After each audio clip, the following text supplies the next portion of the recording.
Quem tiver com a palavra de Deus, abre em Lucas, capítulo 12, a partir do versículo 13. Vocês estão no amém ou na misericórdia? Acharam? Quando vocês estão procurando, Jesus fala, né? Eu vou repetindo isso para vocês. Chamem o Espírito Santo várias vezes ao dia, através do Imaculado Coração da mãe dele, igual fizemos agora. Chame. Quantas decisões vocês tomaram hoje, quantas coisas vocês fizeram hoje. Chame o Espírito Santo de Deus, chame. Ele vai te direcionar, não é? Vocês já aprenderam a rezar o rosário do Espírito Santo? Não? Não? Quantos aqui rezam o rosário do Espírito Santo? Só eu? Na verdade, o rosário é um terço. São 7 mistérios, porque são 7 dons. 7 contas. Tem no Pocket Terço e tem no Evangelize. Não dá, capaz de dar 7 minutos. Aprenda a rezar ele todo dia de manhã, para vocês verem que escândalo. Todo mundo achou aí? Amém? Então, vamos lá. Esse evangelho foi o evangelho de domingo.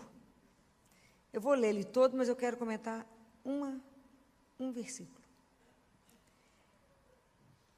Alguém da multidão lhe disse: Mestre, diz a meu irmão que reparta comigo a herança. Ele respondeu: Homem, quem me estabeleceu juiz ou árbitro da vossa partilha? Depois lhe disse: Precavei-vos cuidadosamente de qualquer cupidez, pois mesmo na abundância a vida do homem não é assegurada por seus bens. E contou-lhes uma parábola. A terra de um rico produziu muito. Ele então refletia: que hei de fazer? Não tenho onde guardar minha colheita. Depois pensou: eis o que farei. Demolirei meus celeiros, construir maiores, e lá recolherei todo o meu trigo e os meus bens. E direi à minha alma: minha alma, tens uma quantidade de bens em reserva para muitos anos. Repousa, come, bebe, regala-te. Mas Deus lhe diz: insensato, nesta mesma noite ser-te-á reclamada a alma, e as coisas que acumulastes, de quem serão? Assim acontece àquele que ajunta tesouros para si mesmo e não é rico para Deus. Palavra da salvação. Eu queria que vocês guardassem uma frase que Jesus disse aqui.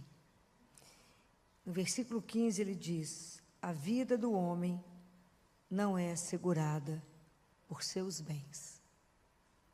Eu queria que a gente pensasse um pouco sobre isso. Quando Jesus coloca esse trecho aqui para nós, ele quer mostrar para cada um de nós que a vida nossa, ela tem um fim. Nós somos feitos para um fim. E esse fim é ser rico para Deus. Entende a diferença que significa isso que eu estou falando? É ser rico para Deus. Não é ser rico das riquezas que a gente acredita. Ser rico para Deus. Há um poeta que diz que a nossa vida, ela é avaliada, a gente começa, é o fim que determina o começo. Compreende? A gente anda de trás para frente, no sentido de que você tem uma meta, você sabe onde é que você quer chegar? Se você quer chegar lá, como é que você direciona a sua vida aqui? Então, o fim, ela condiciona a minha vida que é hoje. Se eu quero chegar no céu, e é lá que eu quero estar, isso determina toda a minha caminhada, isso ilumina o meu caminho, isso me faz ter opções, isso que vai alicerçar todas as escolhas que eu vou fazer na minha vida. É o fim que determina a minha vida. É o que vai modelar, é o que vai trazer luz, é o que vai dar sentido a cada coisa que eu vou fazer. Guardem isso. O fim é que dá sentido ao meu começo. Entendem? Vocês conseguem compreender isso? Fica claro? Porque onde eu quero ir? Então, a gente tem que traçar uma meta. Onde eu quero chegar? Como tudo na vida tem investimento. Onde eu quero chegar? Então, se o meu caminho é esse, o que isso implica na minha vida? O fim é que vai marcar o meu começo.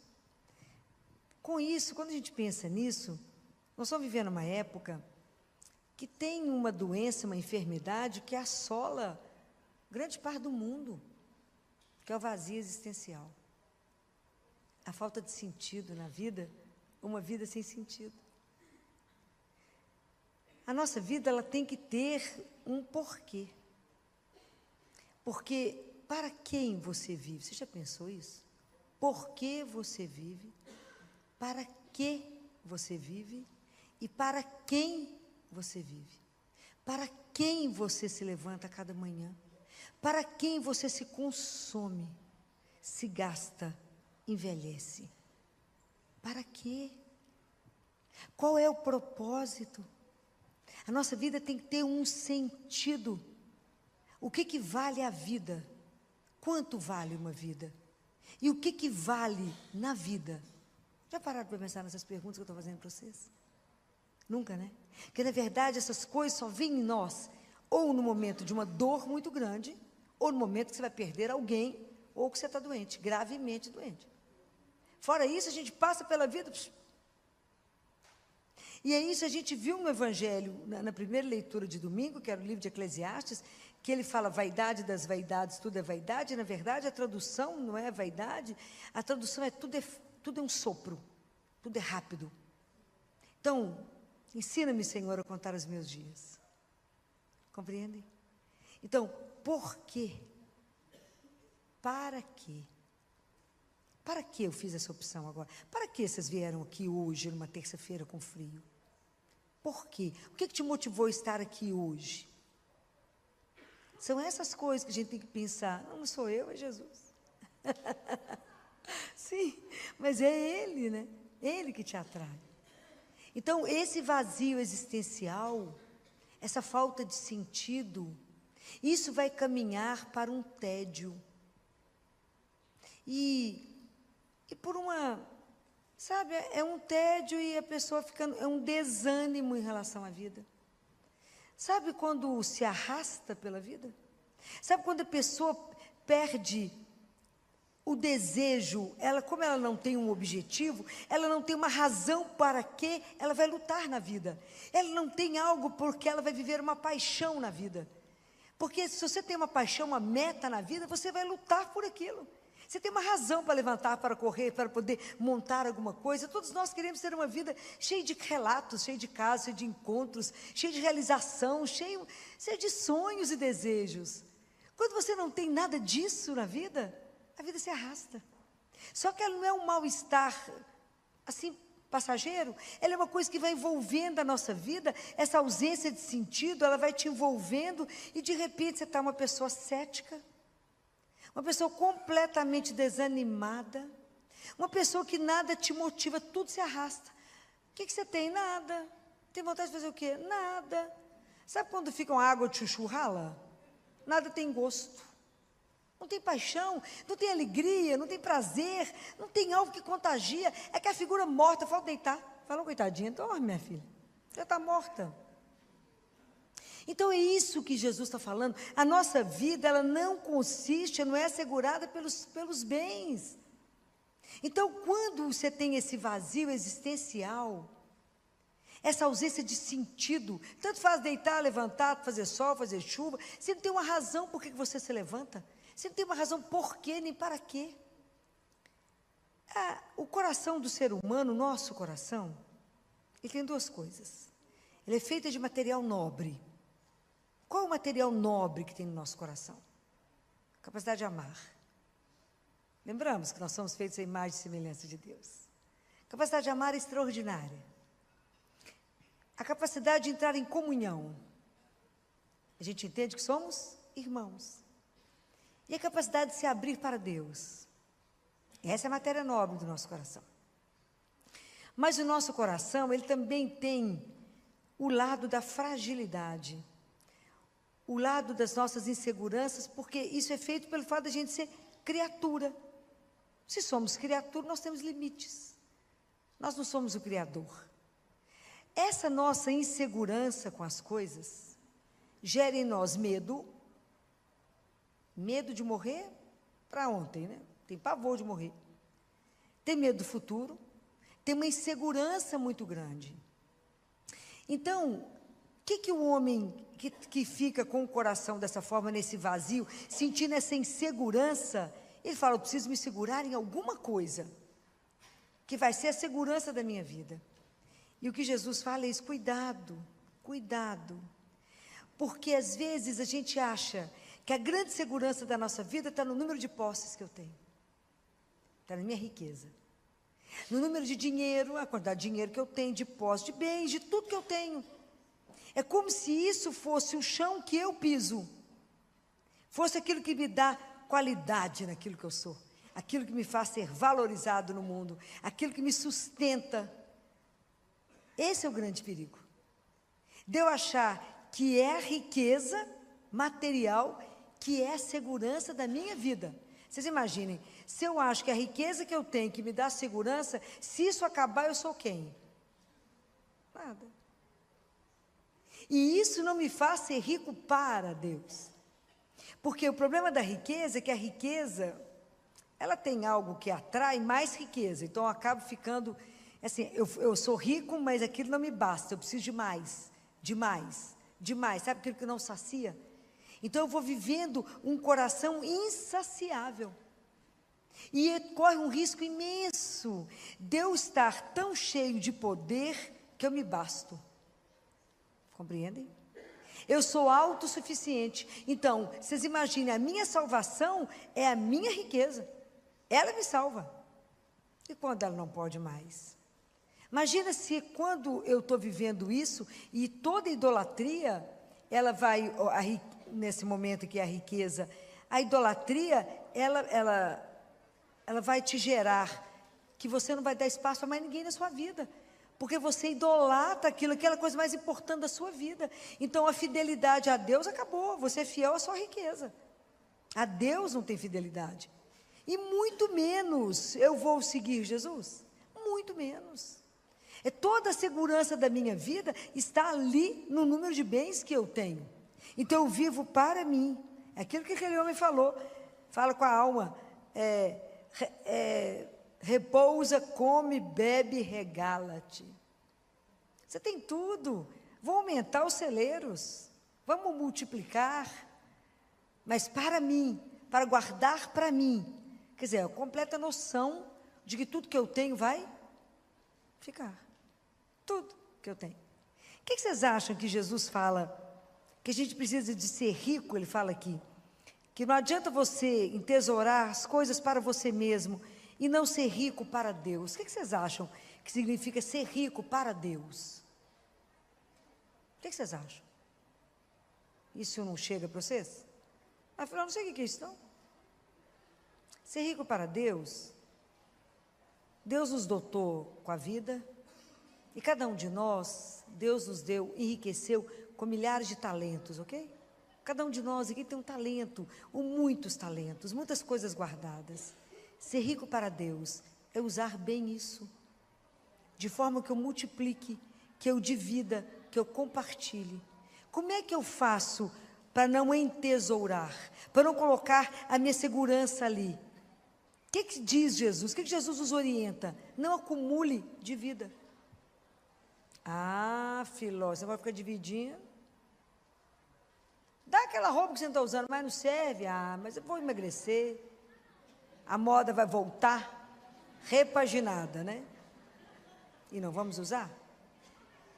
A gente tem 2 pezinhos, devemos ter 300 pares de sapato. Mais ou menos. Mas o outro está descalço, tadinho. Gosta de andar descalço? Então, presta atenção. Como que é difícil para nós ter um coração, que a gente começa a compreender que quanto mais eu divido, mais eu multiplico. A regra de Deus é inversa da nossa. Porque Deus é o Deus da abundância. Então, eu não tenho que segurar naquilo que minha mãozinha segura, porque ela vai escapar. Vai escapar. É tão interessante, porque essa parábola nos faz pensar na nossa finitude. É do fim que a gente começa. Mas como é difícil falar da finitude, né? Como é difícil a gente pensar que a gente vai um dia morrer. E que as coisas todas que eu guardei, entesourei, alguém vai brigar por elas, vai dividir, cada um vai ficar com um pedaço. Mas qual é o sentido da sua vida quando você estiver para ir? O que você construiu da sua história? É isso que é preciso pensar. Será que eu consegui com a minha história ser rica para Ele? Será que eu me abri para Deus? Falei que o Senhor me deu esses talentos, me ajuda a contar os meus dias, me ajuda a multiplicar o que o Senhor me deu, me ajuda a viver com a minha vida em função do Senhor, amar ao Senhor e ao outro. Me ajuda a entender que a segurança da minha vida está no amor que eu vou viver e não no dinheiro que eu tenho guardado. O dinheiro vai te proporcionar um monte de coisa maravilhosa, passeios, roupas e tudo mais que vocês imaginarem, vai te proporcionar, vai te salvar? Não. Então use o dinheiro. É proibido ser rico ou ter dinheiro? Não. E ele só não pode ser seu dono. Você não pode fazer do dinheiro seu ídolo.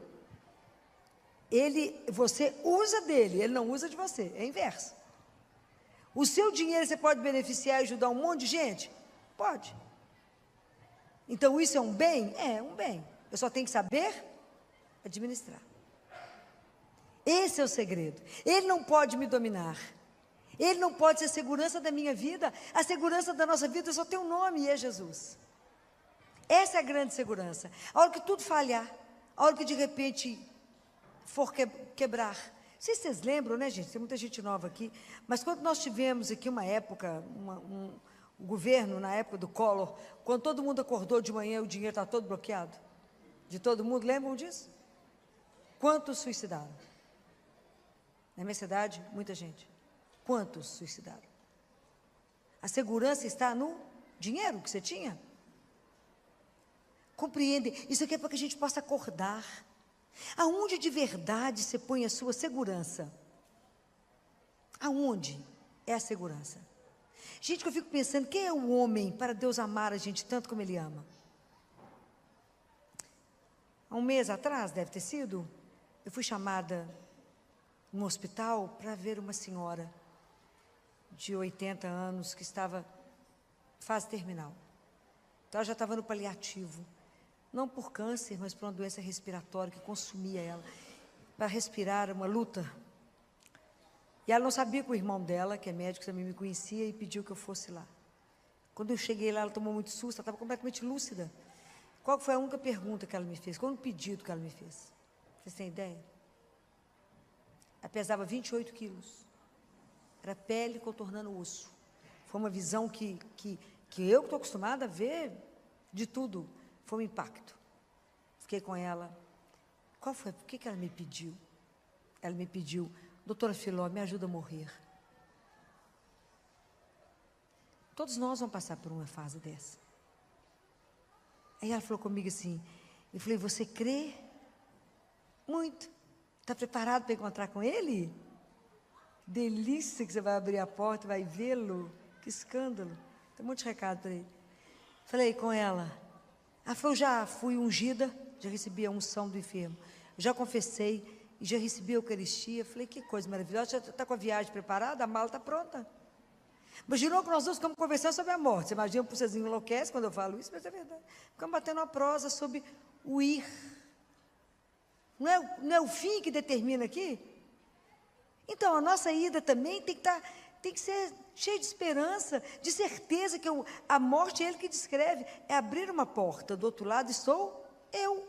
Por que vocês pensam nisso com tanta tristeza? Ele fala. Porque o nosso coração está cheio de apego. Porque o nosso coração está cheio de apego. O que se você parar hoje e pensa, o que seu coração está tão aprisionado? Quais são os bens que estão te aprisionando e não deixam você voar para Deus? Não deixa você estar completamente livre para Ele e falar, faz o que o Senhor quiser. O Senhor é minha segurança. Falar, filho, se Ele tirar meu dinheiro, o que vai ser? Deus não é irresponsável, Ele te ama. Ele conhece, Ele sabe. Fala, está morrendo de medo. O que de verdade te motiva? Qual é a grande paixão que te põe a caminho para viver aqui o tempo que você tiver, seja 100, 50, 70, sei lá quantos anos Ele quer que você viva, com que intensidade de amor você vive esse caminho? Porque se você vive por causa dEle, com Ele, para Ele e nele, tudo que você decidir é por causa dele. Eu não vou acumular o quê? Pois se eu tenho dois, eu dou um para o outro, eu nem quero. Estou andando, eu sou peregrino, estou de passagem. Se a mala ficar pesada, eu não ando. A gente tem ódio quando viaja, tem que andar muito no aeroporto. Fala, por que eu estou assim de roupa? Ódio, não sabe andar com pouco. Imagina, nós estamos aqui a caminho. Comece a observar o que você pode soltar, porque às vezes a gente projeta, não, esse cargo que eu tenho, essa posse que eu tenho, essas ideias que eu tenho, é Deus que quer para mim, ou isso é uma projeção daquilo que você quer? Pare e pensa, como é que você está construindo a sua história? Como é que você está se preparando para ser rica diante dEle? O que nós vamos levar diante do Senhor nosso Deus? Ele está falando, acorda enquanto é tempo. Cuidado da maior tentação que vocês vão ter como seguidor meu. Ele fala, é procurar a posse, a segurança de vocês, ser colocada onde ela não está. Não está nos seus títulos que você carrega. Não está no seu conhecimento, não está nos seus saberes, nem está na fortuna que você carrega. Está somente na sua capacidade de amar. Nós só seremos avaliados pelo amor. Guardem isso. É só o amor, é o próprio amor que vai nos julgar. Nós vamos ser julgados diante de uma criança, né? O próprio amor. Então que a gente não guarde no nosso coração mesquinharia. Nosso Deus é o Deus da abundância. O pessoal fala, filho, você vai ficar dando isso tudo, o pessoal vai ficar meio mal acostumado. Eu falei, gente, mas Deus fala isso com você? Deus quando dá, Ele exagera. Ele é Deus, Ele não retém nada. Jesus não reteve nem a mãe, até a mãe é Deus. Deu tudo que tinha. Morreu nu na cruz. Jesus veio rico. Ele era milionário, tudo, dono de tudo. Se fez pobre para nos enriquecer. E nós que somos pobres tentamos ser ricos de quê mesmo, gente? Nada é nosso. Nada nos pertence, mas tudo que Ele te deu são meios da sua salvação. Aprenda a usar o que Ele te deu. Sua beleza, o seu talento, a sua riqueza, a sua capacidade de comunicar, a sua capacidade de doação, a sua influência que pode melhorar a vida de tanta gente, o seu cargo de poder que pode abrir caminho para tanta gente. Transforme a vida das pessoas se você puder. Facilite a vida do outro se você puder. Faça o bem o dia inteirinho. Seja rico para Deus. Não preste atenção se o outro merece ou não merece. O sol nasce para todo mundo. Só tem chuva para o bom e para o mal do mesmo jeito. Tenha coração largo, pensa naquilo que o seu fim determina a sua vida, que agora, fala, se hoje for o meu último dia, o que eu semeei até agora para estar diante dele? Gente, isso é uma única realidade que nós temos na vida e que nós vamos chegar lá. Como nós vamos chegar é uma opção nossa. Mas que nós vamos chegar, vamos. Não há ninguém que não vai passar diante dele. E eu acho isso maravilhoso. Vai ser um escândalo esse dia. Não é para ser vivido com tristeza, vai ser vivido com alegria. Mas por que a gente não vive com alegria? Porque nós somos com o nosso coração está pegado demais a tudo aqui. Como se aqui fosse o final de tudo. Não é. A vida é eterna e é espetacular o que nos aguarda. Eternamente nós somos chamados para viver. É porque a gente não tem consciência dessa dimensão. Então Jesus fala, acho que é para Gabriele, que é uma mística da época da Segunda Guerra Mundial, ele fala com ela, Gabriele, vai liberando essas bagatelas suas, essas bagatelas, Gabriela, não se preocupe com as suas bagatelas. E às vezes a gente vai juntando tanta bagatela, tanto nada, vai ficando com o nosso coração aprisionado. Então lembre dessa frase, a vida do homem não é assegurada pelos seus bens, porque o nascer e o morrer está na mão de quem? De Deus. Nem um minuto a mais, pode ter certeza disso. Nem um minuto a menos. Mas cada um de nós tem um prazo. Não vamos viver a nossa vida com os afetos desordenados. Vamos aprender no nosso coração a ordenar o amor. Porque o nosso amor começa primeiro por Ele. É a partir dele que tudo mais é ordenado. Pensem nisso que eu estou dizendo. É proibido ter o quê? Nada. Nada. Só as coisas não podem te possuir. O grande desejo da nossa vida deveria ser conhecer o Senhor, amá-lo e servi-lo. Só para isso estamos aqui. E viver uma vida de paixão. Quando você não tem uma paixão pela vida, você tem uma vida vazia. Se você não tem uma razão porque te coloca de pé, se você não levanta de manhã animado porque você vai amá-lo e servir ao Senhor. Faz, Senhor, estou de pé, não tem nada doendo, só conta onde só quer. Onde você precisa. Se você não acredita que a sua vida é uma aventura com Ele, Você está vivendo uma vida xoxa, né? Aquela coisa, tanto faz. Não, tanto faz, não. A gente tem que brigar pelas coisas que a gente sonha por causa dele, com ele. A gente ri, chora e briga com o mundo para salvar o mundo, para salvar uma criança. Mas é por paixão, porque eu sei que eu estou fazendo aquilo por causa dele. Me comprometo com o outro porque é meu irmão, por causa dele que me ensinou. Senão eu não ia olhar. Mas porque ele disse, lembre que vocês são feitos à minha imagem e semelhança. Lembre que temos um DNA de amor dele. Lembrem, acordem, se acorde a vida de vocês, já estamos no segundo semestre, já estamos em agosto. Então, a nossa vida temos que fazer um investimento, como diz São Tomás. O grande antídoto disso chama acionar o nosso amor criativo. Esse é o antídoto contra uma vida vazia, contra essa, parece que é uma vida frustrada, que não levou a lugar nenhum, essa ausência de sentido. Coloca o amor em atividade dentro de você, esse amor criador. Acorde e fala com ele, Senhor, o Senhor me fez, não é para ficar à toa no mundo. Para quê? Estou à sua disposição. Vocês vão ver que aventura extraordinária. Vocês vão viver com ele. Me ajuda, porque eu quero, me ensina a contar meus dias, que eu não sei quantos faltam para me chegar, para me voltar. Me ajuda a viver a vida com intensidade, com paixão, com amor, porque eu sei que a grande causa da minha vida é vos amar e servir. Pensem nessas coisas que eu estou falando para vocês. A vida tem que ter alegria. Deus nos dá uma alegria e uma paz. A nossa vida passa a ser alicerçada. Quando a gente faz essa opção por uma alegria e uma paz que o mundo não vai entender. Mas é porque isso não está baseado nos bens que eu tenho. Porque a nossa maior riqueza é ali, está vivinho, ó, Jesus. Está vivo. O dia que a gente descobrir, vai ter fila ali. Ele que falou isso. O dia que vocês descobrirem que eu estou ali vivo, vai ter tanta fila, que do nascer ao pôr do sol, vocês não vão ter tempo para falar comigo, porque vai ter fila. O dia que a gente descobrir que é só ele ia falar. Isso é a riqueza da nossa vida. Esse é o nosso tesouro. Porque se a gente tem ele, o que mais você não tem? Você tem tudo. Compreende? Então não é nos bens. Imaginou que coisa maravilhosa poder dividir, poder compartilhar, poder colocar tudo que ele nos deu à disposição do outro. Dele primeiro, porque tudo é dele. Tudo é dele, tudo veio de Deus. O que nós temos que ele não nos deu? E o que eu sei que ele não nos ensinou? Guardem isso. Então hoje, a gente começa pensando nisso.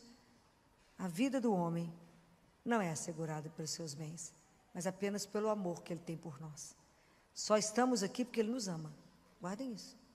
Só estamos aqui até agora, nesse momento, porque Deus ama. E é o amor dele que nos sustenta. Se ele desistir de nós agora, deixar de amar, acabamos. Mas é o amor dele que nos sustenta. Então pense nisso. Aproveite e faz uma análise da sua vida durante essa semana. Pensa. Aonde você está colocando a sua segurança? De verdade. Onde é a sua grande segurança? Pensa. Pensa o que está amarrando o seu coração. Pensa por que você não se entrega a Deus uma conversão escandalosa para viver somente dele. Quantas coisas estão pesando a nossa vida, nos amarrando e nos impedindo de alçar voo. Pensem nisso. Nós sabemos o nosso tempo. Pensa como é que você vai construir tudo para ser muito rica quando você chegar diante dele e falar, por ti, a minha riqueza, eu construí por sua causa e somente por ti. Então, que Deus nos conceda essa graça, né? De abrir os nossos olhos, nosso coração, para as verdades. Porque senão a vida nos enrola.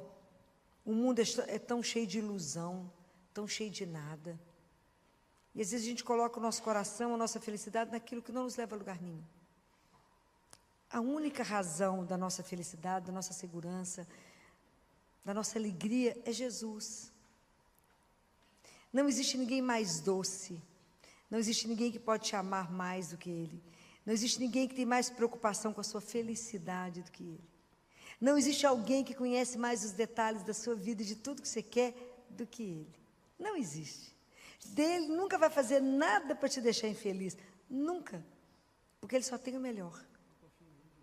Eu garanto isso para vocês. Pode se abandonar nele. Pode entregar o seu maior sonho. Falar, será? Se for para o seu bem, se tiver tudo certo, Ele fará. Porque Ele nos ama.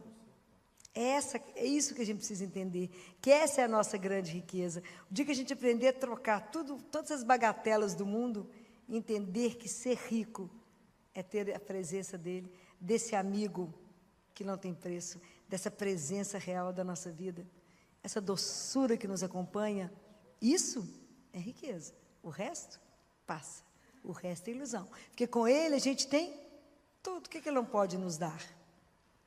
Ele fez criar tudo do nada. Do nada ele fez as coisas acontecer. Lembrem, lá solta o seu coração e que ele seja de verdade o centro da sua vida. E que o centro da sua vida, para te ordenar em todas as coisas, a partir de hoje, seja aprender a viver o amor. Esse é o grande segredo para voltar para casa. Que Deus nos abençoe, que a gente recomece esse semestre com o coração voltado para aquilo que é essencial.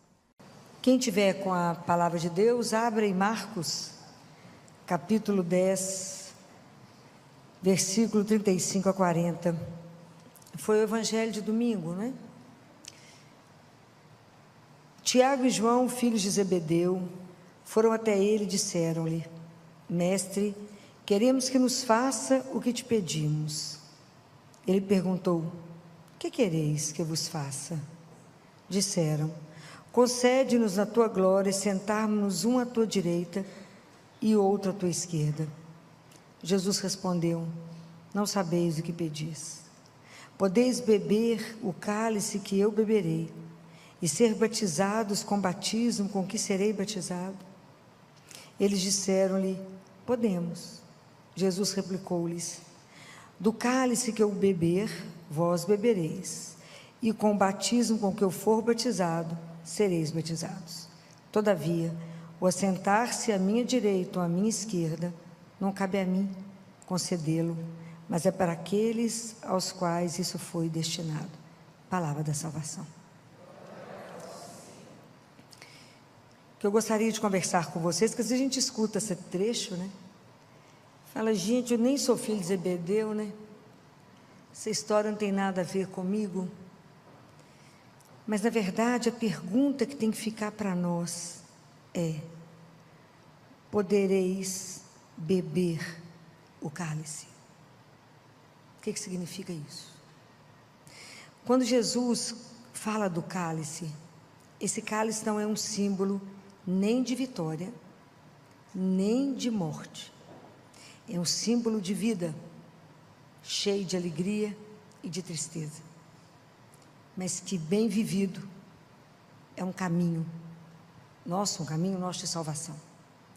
A nossa pergunta é: será que somos capazes de aceitar a cada dia as alegrias e as tristezas que a vida nos traz? Será que somos capazes de viver isso como precisa ser vivido? Quando Tiago e João responderam isso, eles não tinham noção do que eles estavam respondendo. Porque às vezes, um primeiro momento, é simples falar: você pode beber o cálice? Fala: posso. Mas para beber o cálice, eu preciso segurá-lo, elevá-lo e bebê-lo.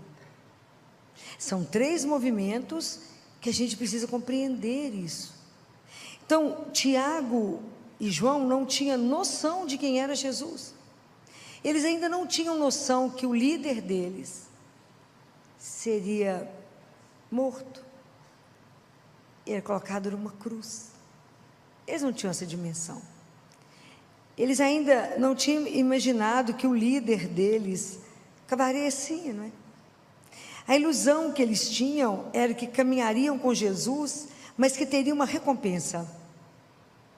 Quando em Mateus a mãe deles fala com Jesus, ela fala: ordena que um filho meu senta à direita e à esquerda. Então eu quero uma recompensa concreta. Nós queremos poder, dinheiro, fama e sucesso. É isso que nós queremos. O que eles imaginavam? Que quando Jesus assumisse o reino, ele ia julgar os romanos para lá. Jesus assumiria o reinado, estabeleceria um grupo dele de ministros, e cada um assumiria um cargo, e eles teriam total sucesso. Vocês imaginem quando Jesus falou: vocês podem fazer isso? Podemos, ó. Aí vocês imaginam quando eles começaram a caminhar com Jesus e começaram a perceber que o reino não era bem isso. Quando é que eles podiam imaginar que eles iam ter que viver daquele sim? Quantos sims? Quantos sims seriam dados? Não é fácil. Vocês imaginam o desafio que eles foram compreendendo, porque independente deles quererem isso, o homem Jesus havia seduzido o coração deles. Que diante de Jesus, eles tinham vivido coisas que nunca mais eles iriam viver. Viveram uma liberdade interior, viveram e viram um amor, um cuidado, né? Tudo que Jesus fez com cada pessoa, toda a forma de Jesus conduzir tudo, aquilo havia seduzido o coração deles, havia seduzido. Mas eles já tinham ouvido falar, mas não tinham vivido o que Jesus disse, que uma coisa é ser servo, outra coisa é ser senhor. Você tem que ser o servo e não o mestre. Você tem que lutar para ser o último e não o primeiro. Vocês imaginem o que é viver isso na prática. Uma coisa é ouvir, outra coisa é viver. Imagina quando eles foram entendendo o que significava essas coisas que Jesus falou. Que eu vou andar com ele, mas a recompensa é nenhuma.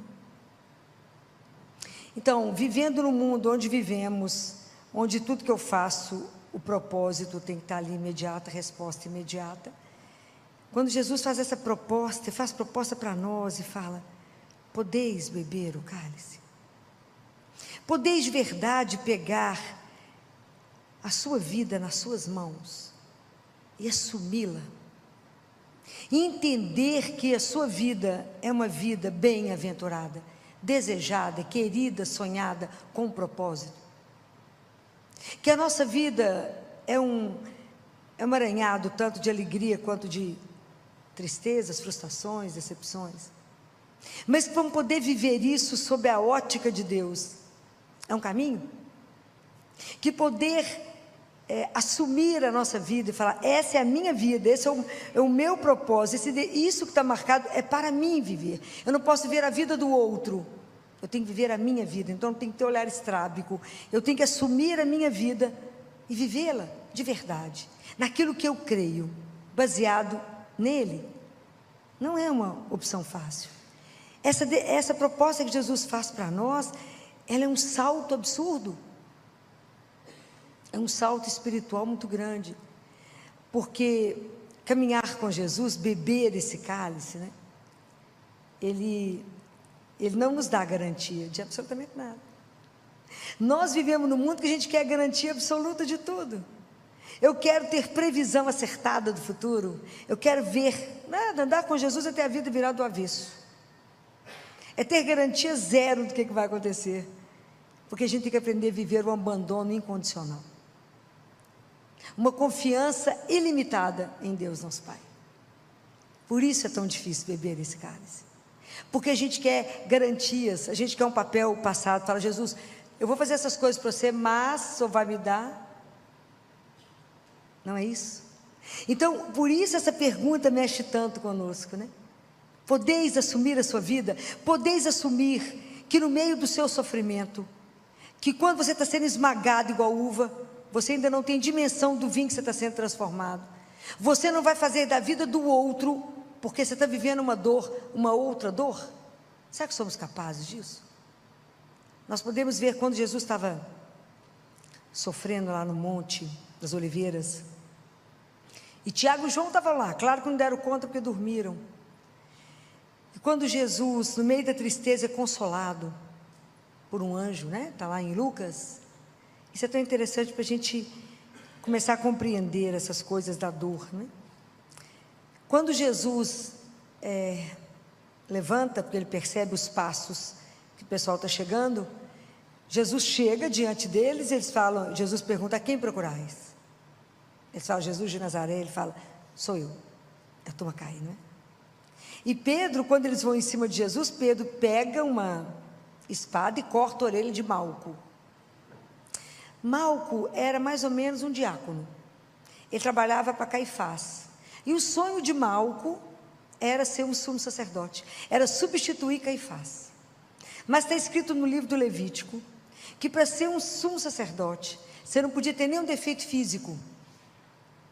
E ele tinha que ser ungido, então era ungido a ponta do dedo polegar direito, o polegar do pé, dedo da mão direita e a orelha direita. Aí vem o Pedro e corta a orelha de Malco. Desespero de Malco, porque ele não cortou a orelha, ele cortou todos os sonhos da vida de Malco. Malco não poderia mais nem servir ao templo, ele teria que ser um indigente.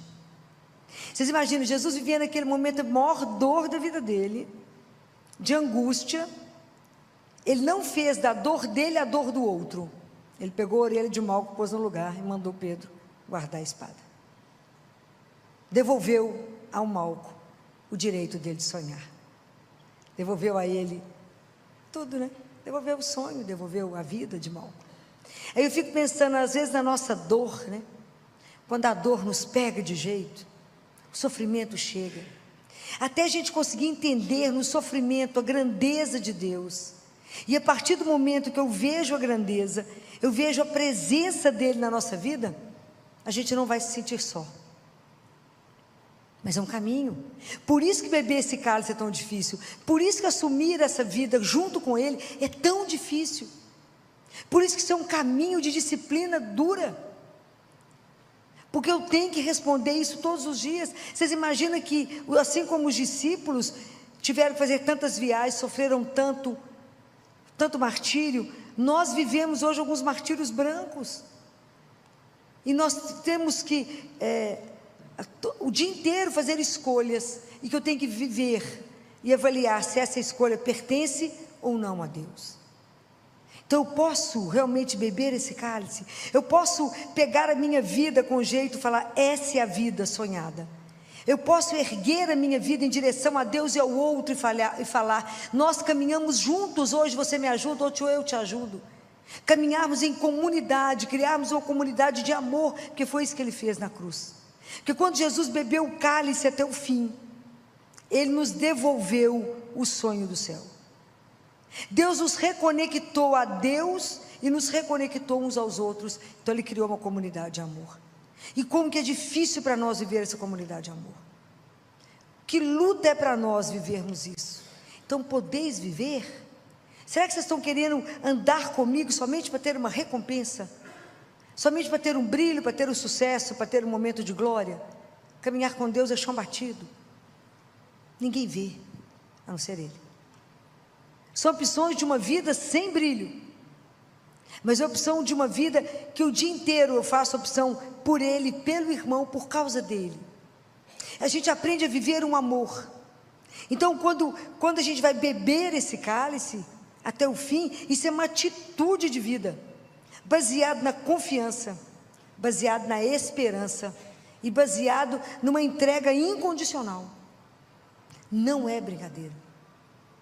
Então quando Jesus viveu esse cálice até o fim, que Ele bebeu até o fim, Ele fez e nos ensinou uma entrega incondicional ao Pai. Então essa intimidade que Ele vive com o Pai de amor, de confiança, é a mesma que Ele quer nos ensinar. Então quando Ele nos propõe isso, Ele fala, você quer viver uma vida aonde você não tem garantia de nada a não ser o meu amor? Você dá conta de viver isso? Quando é uma vida de entrega, de confiança incondicional. Por isso que é um processo. Por isso que o nosso processo de conversão ele é lento. Porque nós demoramos demais a trabalhar tudo isso em nós.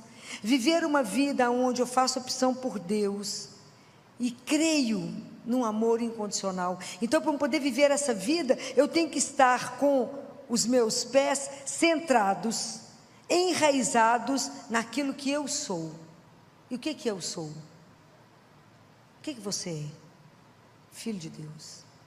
Então, Senhor, como é que eu vivo essa vida, sabendo que eu sou filha do Altíssimo? Qualquer filho não, um filho amado. Eu sou um filho, uma filha amada de Deus. Então, por isso, eu posso viver na certeza de que eu serei cuidada. Eu posso me entregar, eu posso me abandonar, porque Deus irá cuidar de mim e vai me dar, sabe, de tudo que eu preciso e dará tudo que eu necessito na hora certa. confia bastante para isso? Claro que não. É um desafio. É um desafio. Então, por isso que essa proposta é um salto espiritual que eles não tinham dimensão. O que eles respondiam? Eles falaram, claro que podemos. Eu falo, claro que eu não posso. Claro que eu não posso, Senhor. Porque eu ainda preciso de garantia. Eu ainda falo, Senhor, você vai fazer mesmo direitinho? Eu vou pular aqui, mas o senhor vai me segurar? Eu posso cair. O senhor vai fazer isso? Você acha que a gente faz igual criança, que você está aqui em cima do altar, você fala, pula? Ela não pensa, ela pula. Nós precisamos de garantia, mas se eu fizer isso, será que? Nós temos dúvida básica, se eu rezo, Deus escuta? Estou falando mentira? Não. Eu entrego as coisas para ele, fico desesperado, em poucos segundos falo, ele não escutou, ele não vai fazer, então eu mesmo faço. Eu acabo de falar com ele, eu mesmo tomo atitude, faço errado. Como é difícil viver o silêncio diante dele. Como é difícil viver a entrega. Como é difícil viver nessa ação nossa de falar, eu creio, eu sou filha, eu sei que não serei abandonada, que Ele cuida de mim. E ter uma vida de coerência com isso. Não é uma brincadeira, porque ela exige de nós, que eu sempre digo para vocês, nós temos que ter disciplina. Nossa disciplina de oração, gente, ela é fundamental, para que a gente dê conta de falar, Senhor, eu quero viver uma vida espiritual. Viver vida espiritual é viver com e no Espírito Santo de Deus. Não tem outro caminho, não tem outro Espírito para vocês viverem, não, é nesse. É no Espírito Santo de Deus, é só Ele que pode nos conduzir, é só Ele que pode nos orientar, é só Ele que pode nos dar coragem, audácia, para viver de verdade como filho do Altíssimo. Eu sempre falo com vocês, que o maior desafio da nossa vida, é viver uma vida, ser filho do Altíssimo. Não tem um desafio tão grande quanto esse, ter um comportamento que revela que somos filhos dele, viver nesse abandono, nessa entrega radical, de falar, Ele é meu Pai, e Ele fará. Não, se eu não tiver um monte de segurança na conta bancária, no nome, nas pessoas importantes e famosas, isso serve para quê mesmo? Para nada. Se a gente não tiver essa consciência de que todos somos filhos, então quando a gente tem consciência de que a gente é filho dele, a gente é capaz de beber, de permitir que a nossa vida, como desses discípulos, sejam consumidos até o fim, e de viver uma vida de coerência com ele até na hora da nossa morte. Hoje é dia de João Paulo II, aos 25 anos de idade, ele se tornou padre, aos 38, se não me engano, bispo, aos 58, papa, o maior pontificado até hoje da história, e teve que viver uma vida de entrega absoluta, de confiança absoluta. Quando vocês leem a história, né, a biografia dele, ele fala que às vezes ele ia dormir com tantos problemas que ele falava, não precisa se preocupar, amanhã eu vou contar tudo para o Papa. Aí de repente ele lembrava e falava assim, opa, o Papa sou eu.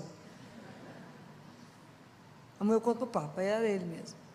Ele ia tantas vezes fazer adoração, já contei isso para vocês, que eles trocaram o piso do Vaticano, da capela, porque eles achavam que ele ia ter uma pneumonia, que ele ficava deitado em forma de cruz.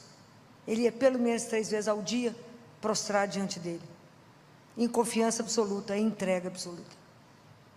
E o quanto que a gente vive uma fé ainda tão fraca, né? Eu acho que vocês nunca pensaram que essa pergunta de Jesus, podeis viver o cálice, podeis beber, é pergunta para cada um de nós. Você pode viver uma vida de entrega para mim, viver por mim, para mim. É aquilo que a gente reza hoje, quando a gente reza a oração, a Sagrada Face, que eu possa viver somente convosco, por vós, em vós, para vós. Que distância existe até a gente dar conta de cumprir isso?